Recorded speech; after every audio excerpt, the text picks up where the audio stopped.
Hello students, good morning and welcome to poem number 2, Geography lesson written by Zulfikar Ghosh.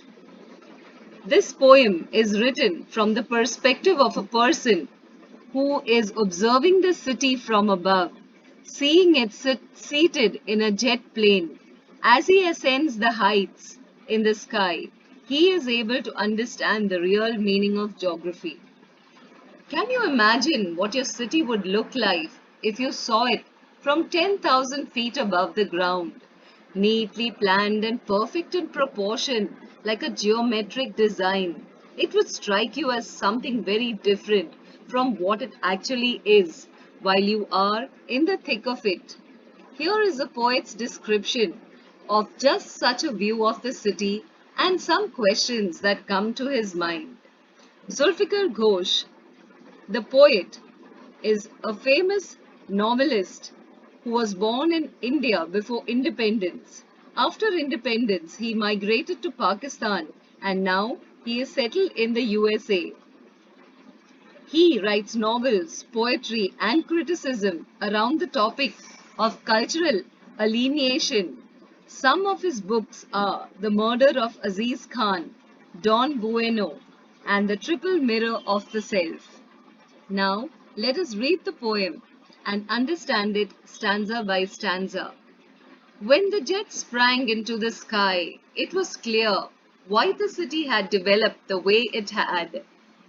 Seeing it scale 6 inches to the mile, there seemed an inevitability about what on the ground had looked haphazard, unplanned, and without style when the jet sprang into the sky. When the jet reached 10,000 feet, it was clear why the country had cities where the rivers ran and why the valleys were populated. The logic of geography that land and water attracted man was clearly delineated when the jet reached 10,000 feet. When the jet rose 6 miles high, it was clear the earth was round and that it had more sea than land. But it was difficult to understand that the men on the earth found causes to hate each other, to build walls across cities, and to kill. From that height, it was not clear why. Now, children, let us go back to the first stanza, read it, and understand what the poet means by the first verse. When the jet sprang into the sky, it was clear why the city had developed the way it had. Seeing it scale 6 inches to the mile, there seemed an inevitability about what on the ground had looked haphazard, unplanned, and without style when the jet sprang into the sky. Before that, let me explain the meaning of the words inevitability and haphazard. Inevitability means the condition of being unavoidable. That means something that is bound to happen. And haphazard means random or inconsistent. That means completely unplanned or in a chaotic situation. The next word is delineated. Means delineated is to show, is shown. Okay, so now we will see the explanation of the first stanza. The poet says that when the jet sprang, it means when the jet lifted off into the sky, it was clear why the city had developed in the way that it had. Because everything looked so small that 1 mile seemed to be just like 6 inches. As everything looks very small from an aeroplane, it becomes inevitable. That means it is sure, it is certain that everything developed unplanned. That means there was no planning to the way the cities came up without style and without any principle of organization on the earth. The poet repeats the first line when the jet sprang into the sky. He saw all this when the aeroplane was in the air. Now, let us go to the second verse. When the jet reached 10,000 feet, it was clear why the country had cities where the rivers ran and why the valleys were populated. The logic of geography that land and water attracted man was clearly delineated when the jet reached 10,000 feet. Now, in the second verse, the poet says that when the plane reached a great height of 10,000 feet, the poet came to know why the cities of countries are located near the rivers and why valleys are so populated. Next, the poet gives the logic of geography, which is very clear. It is depicted the reason why people settled in a very unorganized way. According to the poet, the land and water are the lifeline of people, of human beings on the earth, and the reason for our survival attracted the early humans.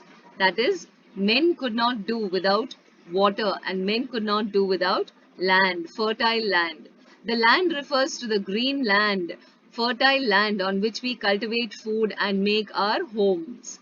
Like the earlier stanza, the poet repeats the line when the jet plane reached 10,000 feet in the first line and the last line of that verse to tell that he came to know about all this only when the aeroplane was at 10,000 feet up in the sky and he could see the land and water.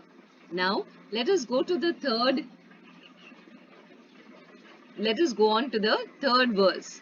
When the jet rose 6 miles high, it was clear that the earth was round and that it had more sea than land. But it was difficult to understand that the men on the earth found causes to hate each other, to build walls across cities, and to kill. From that height, it was not clear why. So, here in the third verse, the poet says that when the aeroplane was at the height of around 6 miles, it became very clear that the earth was round and that it had more sea. That means there is more water than land. We all know that to be true, that we have three-fourths of water. There are more water bodies on planet Earth than land. According to him, he could not understand why people hate each other on the earth and why we build walls. There it means borders across cities. There it also means boundaries between one country and another. At such a height, the poet sees one earth. He understands that the earth is round. That means there are no divisions. It is one complete whole. And he wonders why people are divided. He could not understand the reason for people's hatred towards one another, why people wanted to kill each other. So, in this poem, what we learn is that there are boundaries on the earth that lead to hatred among people. So, the poem is very simple, but the meaning, there is a much deeper meaning to it. That everything is very simple. One, when going up in an aeroplane, one can see, look down, and realize the reason why man chose to live near water, near rivers, why certain places were very densely populated and why some places are very sparsely populated. All that is can be understood. So things about nature and about land and about the mountains and the valleys can be understood. But what the poet fails to understand is why, what is the reason for man to hate each other? What is the reason for man to build boundaries, to build walls and separate each other on the basis of countries, on the basis of national and international boundaries? He fails to understand why men are divided. Man divides himself from other men, and why he is full of hatred. In his heart, he holds prejudice, he holds discrimination, he holds hatred towards other human beings. So, the poet fails to understand. The symbolism is that the earth is round, the earth is one. There is no break or division, but man is divided one against the other. So, children, let us have a look at the question answers of this poem. Right, find three or four phrases in the stanzas 1 and 2, which are likely to occur in a geography lesson. So here, as we can see, those phrases are scaled 6 inches to the mile, and then in the second verse, why the valleys were populated, land and water attracted man. The next, seen from the window of an aeroplane, the city appears as haphazard as on the ground. Which of the following statements are examples of the logic of geography? There are cities where there are rivers, that is one statement. Then it is easy to understand, the third one, why valleys are populated, and also it is difficult to understand why humans hate and kill one another. The earth is round and that it has more sea than land. The fourth question is, mention two things that are clear from the height. What is clear is that the earth is round and that it has more sea than land. And what is not clear from the height is that why men find causes to hate each other, why they build walls across cities, and why they wish to kill each other. That is not clear from a height. Now, children, let us go back to the poem and have a look at the rhyme scheme of the poem. In the first verse, we have, now, what is the rhyme scheme? Let us look at all the last words. Sky, city, had, mile, inevitability, haphazard, style, and sky. So the first one will be A, sky and sky. So the first word in the first line and the last one is A and A. In the second one, city does not rhyme with sky, so it becomes B. Then had also does not rhyme with sky, so it becomes C. So A, B, C. Then the next one is D. Then city and inevitability rhyme, so it becomes A, B, C, D, B.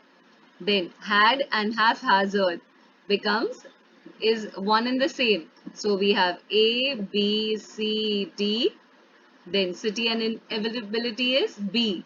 And then had is C. So again haphazard rhymes with C. And then smile and style. So this is D. A, B, C, D. So mile and style. So again we have here D. This is D and sky is again A. So the rhyme scheme of the poem is A, B, C, D, B, C, D, A. So the same for the other two verses. Now, also another thing is that here in the first line, when the jet sprang into the sky, when the jet sprang into the sky. So this is repetition. So again here in the second verse, when the jet reached 10,000 feet, when the jet reached 10,000 feet. So again it is a repetition. So then we go back to the first verse. So we also see here in the first line, when the jet sprang into the sky, this sound of sir and sir is repeated. So it is known as a figure of speech called alliteration. Sir and sir. Okay. Then again scaled and six. Sir and sir. Seeing, scaled and six. So again it is alliteration.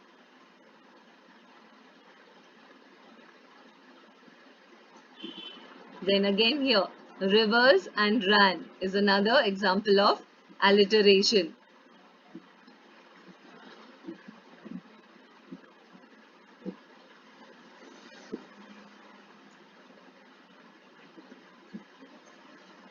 So, these are the examples of alliteration, repetition in this poem, and we have also discussed about the rhyme scheme of the poem. So children, I hope you have understood this poem. Now I would like you to write down the question and answers in your own words in your fair book, and if you have any doubts, then make sure you clarify your doubts. Okay, so thank you and have a nice day.